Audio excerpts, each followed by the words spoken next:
다음은 경기도 교통국가였더니 경기도 교통 빅데이터 플랫폼 도입 및 운영 사례에 대해서 발표를 해주셨습니다.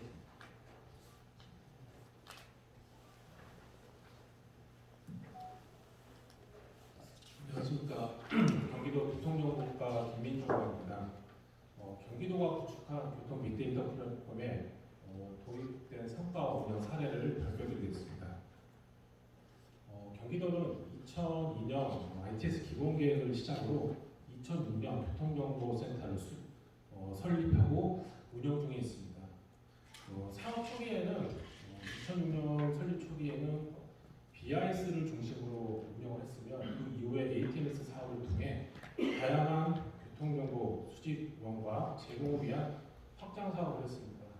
그리고 해년마다 국토부 공모사업을 통해서 수집정보 시스템과 제공정보 시스템, 연계 시스템을 서로 확대하고 있었으며 21년에는 2030 국가교통 ITX 기본계획을 바탕으로 경기도 ITX 기본계획을 수립하고 그 이후에 경기도의 ITS 고도화 사업을 추진했습니다.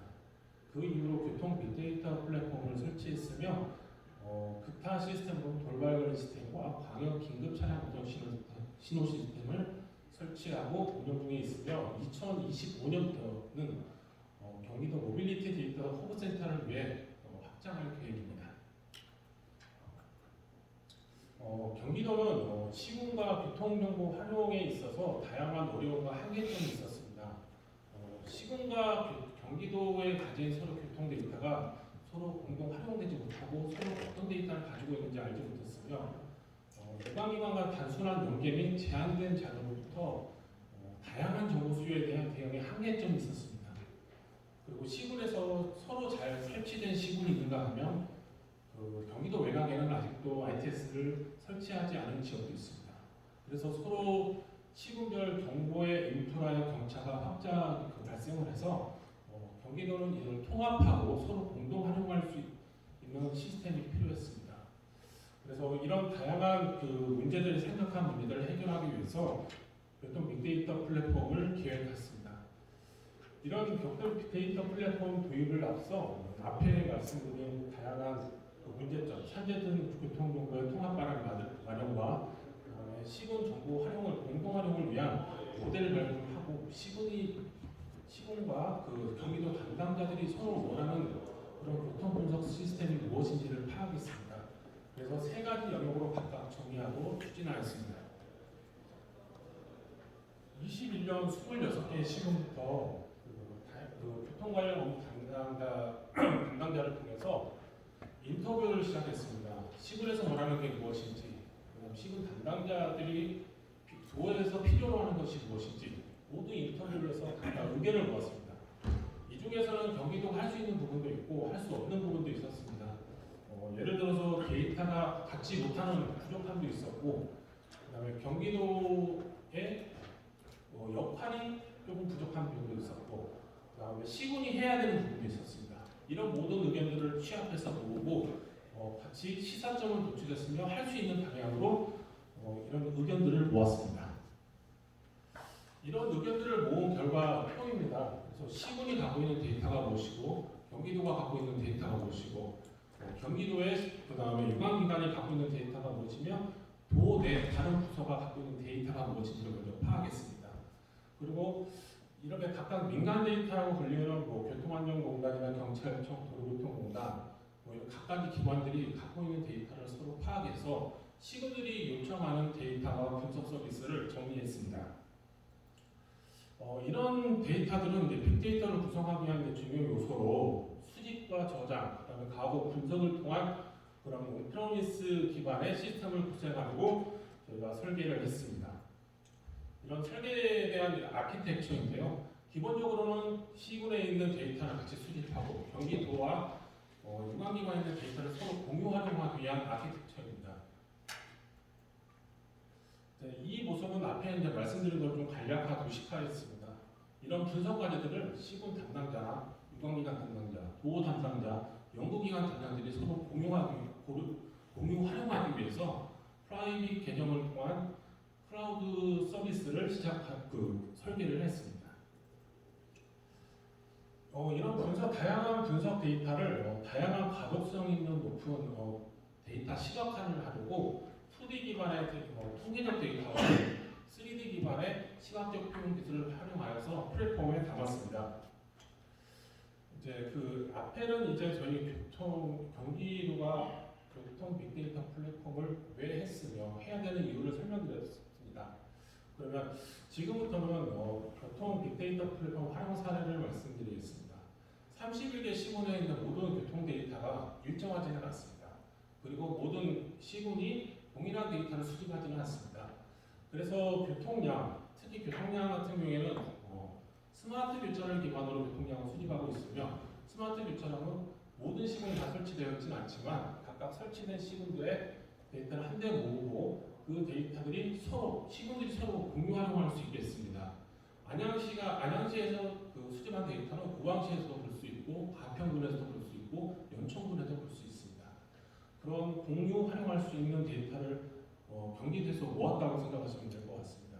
그리고 스마트 교차에서 발생한 수집원이 교통량뿐만 아니라 통행 속도, 주위에 들어 상습 정체구간까지 저희가 추가로 분석 서비스를 개발해서 공유 활용하고 있습니다. 수시 교통량과 상시 교통량은 아시겠지만 1년에 단 한 차례 국도와 지방도를 대상으로 동일한 지점에 동일한 날짜에 교통량을 수집을 하고 있는데 이 데이터도 역시 쉽게 저희들이 찾고자 하면 찾을 수 있지만 쉽게 찾을 수 없는 데이터가 있는 것 같아서 같은 데이터를 공유할 수 있도록 저희들이 같이 분석하고 제공하고 있습니다. 분석 활용 데이터 중에 또 하나 이제 위험도로 판단 기준과 이제 위험도로 예측 시스템인데요. 이건 기본적으로 도로교통공단의 위험도로 예측 분석의 지표를 활용했습니다. 도로 좌측에 우측 하단에 보시면 가중치라고 되어 있는데 1단계, 2단계, 3단계, 4단계를 통해서 각각 사망자, 교통사고에 났을 때 사망자, 중상자 이런 범례를 가지고 도로교통공단에서는 분석을 하고 있었지만 저희는 여기서 추가적으로 교통사고 자진점뿐만 아니라 회귀 분석을 한 가지 더 추가를 해서 분석을 해봤습니다.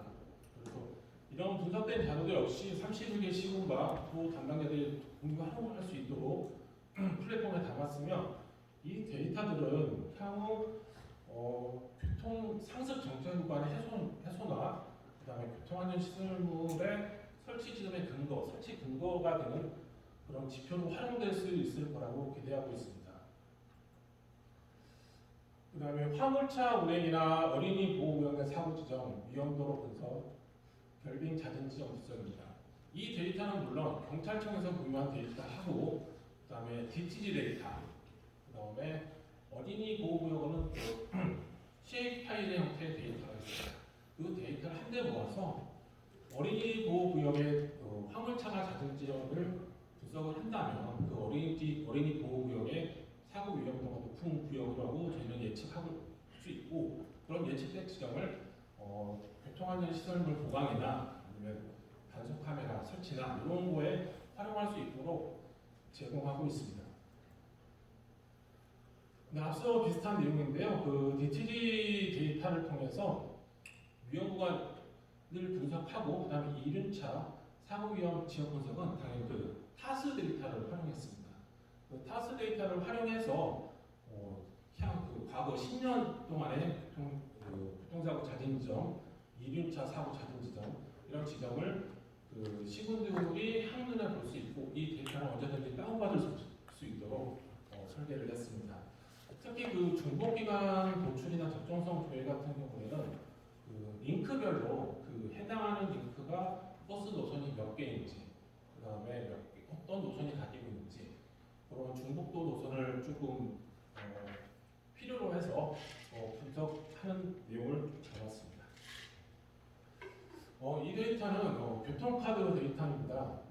교통카드 데이터를 기본적으로 OD 분석과 그 다음에 승하차 정류장별 승하차 데이터 있는 분석, 그 다음에 이용 현황 분석 이렇게 세 가지 카테고리로 분석했는데 이 데이터는 아마 이제 기존에 다른 곳에서도 활용할 수 있고 구할 수 있는 자료이지만 이 플랫폼 안에서 같이 한 번에 조회할 수 있다는 좀 장점을 가지고 있습니다. 특히 승하차별 정류장별 승하차 인원 분석은 버스 정보 안내기 설치할 때 우선 시점으로 고려하는 그런 데이터 중에 하나이고 보디 데이터 역시 그 노선 설계할 때 많이 이제 사용하는 데이터입니다.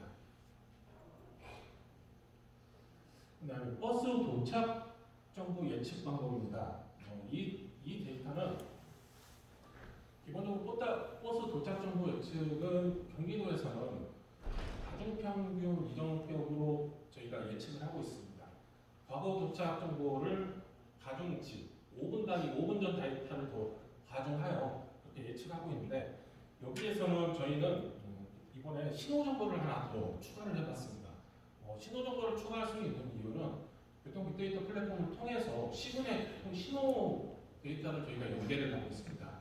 그래서 그 교통 신호 데이터를 또 가중치를 산정을 해서 한번 예측을 한번 했고 그 예측과 실제 기존의 가중이동 평균적으로 사용한 예측치 값을 활용해서 어떤 데이터가 더 맞는지 어떻게 실제 데이터가 더 유사한지 조금 더 한 단계 더 나아가는 분석 방법을 사용해봤습니다. 그 다음에 대중교통 중심으로 시내버스와 마을버스, 그다음 굴곡도 분석을 했습니다. 굴곡도는 대중교통 노선은 직선화를 우선으로 하는데 좌회전이나 우회전을 할 때 굴곡도 이를 더 부여를 했습니다. 그래서 굴곡도가 많은 그런 노선일수록 많은 회전량을 갖고 있고 굴곡도가 높고 이런 노선은 직선화하기 위한 기본 자료로 활용될 것으로 생각합니다. 그 다음에 유동인구 밀집 예측 분석입니다. 유동인구 밀집 예측 분석은 기존의 시계열적 방법으로 주로 사용하고 최근에 이제 딥러닝을 활용한 그 연구 방법을 저희도 그 알고리즘을 대입해서 분석해 보았습니다. 활용 데이터는 유동인구의 지역 정보와 기타 요인을 활용을 했고 그 변수 값을 넣어서 격자형으로 50by 50으로 분석을 했습니다. 이 사례는 실제 부산에서 KT에서 직접 적용해서 했던 알고리즘입니다. 그 알고리즘을 저희가 직접 차용을 해서 저희 데이터를 활용을 해서 이제 분석을 해봤는데 실제 예측값과 실제 값이 예측값과 실제 해당하는 실제 값이 유사한 데이터로 좀 표현되는데 다만 저희는 KT의 1시간 데이터 유동인구를 데이터로 사용하고 있는데 이게 5분 단위나 10분 단위로 좀 좁혀진다면 이 예측값이 실제와 더 가깝게 되지 않을까 하는 기대를 하고 있는데 아직 거기까지는 저희가 연구를 아직 못했습니다. 그 다음에 버스 노선 최적화 예측 분석입니다. 이 분석도 최근에 연구 분석 방법과 연구 도강을 파악해서 휴리스틱 방법을 통한 방법을 저희가 직접 한번 예측 모델을 한번 해봤습니다. 그리고 목적 변수로는 운행 시간과 버스 이용 수요, 운행 비용 이렇게 목적 함수를 넣고 신규 택지 개발 지구가 생겼을 때 그 버스 노선이 변경이 됐을 때 각각 목적 함수에 가깝게 비용이 났을 때 최적의 점수가 나왔을 때를 이제 최종으로 이제 삼았던 연구 방법인데요. 저희가 샘플로 2개 노선을 실생한 결과 이 제약 조건의 평가 점수 요인이 더 많이 발생할 때 이게 더 효과적인 것으로 분석되었습니다. 나머지는 이제 효과 분석입니다. 사업의 전후 교통량과 통행 속도를 가지고 시각화했습니다. 시각화하고 분석을 했습니다. 경기도 전체 표준노드 링크에 통행 속도를 가지고 있습니다. 저희가 수집하거나 시골 수집하는 통행 속도 말고 티맵에서 저희가 제공받고 있습니다. 전체 표준노드 링크 단위의 통행 속도를. 그래서 링크 단위에 이렇게 선택을 하면 사업 시행 전후 현재는 10일, 15일, 30일로 기준으로만 전후 분석이 되어 있는데 이 데이터가 조금 많아지고 이게 데이터가 쌓일수록 1년 단위, 2년 단위로 검색 가능할 거라고 생각하고 있습니다. 차이는 저희가 빅데이터 플랫폼을 모으면서 지금 한 1년 정도 됐기 때문에 그 정도 수준의 지금 비교 분석을 할 수밖에 없었습니다. 그다음에 대중교통 수단별 교통량, 인구수별 환경 데이터 간 인과관계 등을 분석해봤습니다. 환경 데이터 같은 경우는 환경공단에서 데이터를 연계받았고 각각 목적별로 그다음에 PM10, PM1.5 등의 가장 다양한 환경 데이터를 가지고 그 데이터 위에 교통량을 얹혔습니다. 그래서 교통량이 많은 시점에 환경 데이터가 어떻게 변하는지, 그다음에 어떤 시군이 가장 많은지 그런 인과관계를 한번 분석을 해봤습니다. 그다음에 교통약자는 경기도에서는 그 교통약자를 광역이동운영센터에서 한꺼번에 31개시군의 모든 데이터를 갖고 있습니다. 그래서 그 교통약자에 대한 출발지, 목적지, 이용 내역의 분석이 가능하고 그 다음에 각 지역별, 그 다음에 목적별, 그 다음에 위치별로 이제 통계 수준이 가능해서 이런 것들을 경기도 전체를 통계적인 분석이지만 이런 걸 분석을 통해서 시군 담당자들이 서로 옆에 시군과 자기 시군을 이렇게 비교하면서 다양한 분석 방법을 지금 제공하고 있습니다. 그다음에 화물차 통행 속도는 아까 앞서 말씀드린 DTG 데이터입니다. DTG 데이터를 가지고 분석하면 급가속, 급제동, 급출발, 급정지 등 한 6가지 정도의 데이터가 실제 들어오고 있습니다. 그 데이터들은 앞서 말씀드린 어린이 보호구역이나 노인 보호구역 그런 보호구역 내 통행 속도를 통행 패턴을 알 수 있고 분석을 할 수 있습니다. 그리고 위험물질 우선 정보인데요. 이건 국토부에서 위험물질이라고 이제 그 특정 위험물질 이상, 예를 들어 일화성 물질이 10톤 이상이거나 그런 위험물질에 대한 위치 정보와 그다음에 적재량, 위험물질 정보 이 정보들을 저희가 연계를 받았습니다. 이거를 저희는 어떻게 활용했냐면 탈당 상수원 보호구역 내 위험물질 차량이 진입을 하면 저희가 관계 공무원들에게 실시간으로 문자를 전송해 드립니다. 그러면 그 관계 공무원들은 위험물질 차량이 자기 상수원 보호구역 내 진입하는 것을 즉시 알 수 있고 그거를 단속을 하거나 향후에 추적할 수 있는 그런 데이터를 활용하고 있습니다. 그다음에 심야택시 OD 구성인데요. 이거는 서울시에 베비버스를 조금 아이디어를 좀 착안해서 저희도 한번 분석을 해봤습니다. 다 알다시피 심야 시간대 택시에 정차되는 지점, 그다음에 대기하는 지점, 이런 지점들은 심야 버스 대중교통 노선이 투입될 수 있는 근거적 데이터로 활용될 것 같습니다. 그리고 주차 정보를 저희가 시군에 18개 시군의 주차 정보를 연계를 갖고 있는데요. 그 중에 공용주차장만 저희가 연계를 갖고 그 공용주차장에 대한 필요율, 이용 시간 분석을 통해서 그 시군 담당자들이 그동안 분석하지 못했던 데이터들을 통계적 방법으로 제공하고 있습니다. 그다음에 교통용량 평가 자료입니다. 이게 아마 담당자들은 교통용량 평가 자료들이 어떻게 소진되고 활용되는지 아실 겁니다. 현재 교통용량 평가 자료는 PDF로 저희한테 오거나 그 다음에 그 데이터들이 비정형 데이터가 너무 많기 때문에 이게 데이터베이스 할 수가 없습니다. 물론 이제 저희 플랫폼 상에서 그 데이터들을 데이터화하지는 못했지만 그 지점들에 대한 각각에 대한 산업단지나 개발단지에 대한 위치 정보나 사업 개요 이런 것들을 관리할 수 있게끔 넣어놨고요. 특히 이제 4번에 같은 경우에 보면 그 신규 택지 개발 기구에 대한 버스 노선 분석이 가능할 수 있도록 저희가 추가해서 그 분석 자료를 활용하고 있습니다. 지금까지 이제 교통 빅데이터 플랫폼은 도가 가지고 있는 교통 정보와 시군이 갖고 있는 교통 정보, 그다음에 유관기관이 갖고 있는 교통 정보를 서로 공동 활용하기 위한 그런 플랫폼 시스템이었습니다.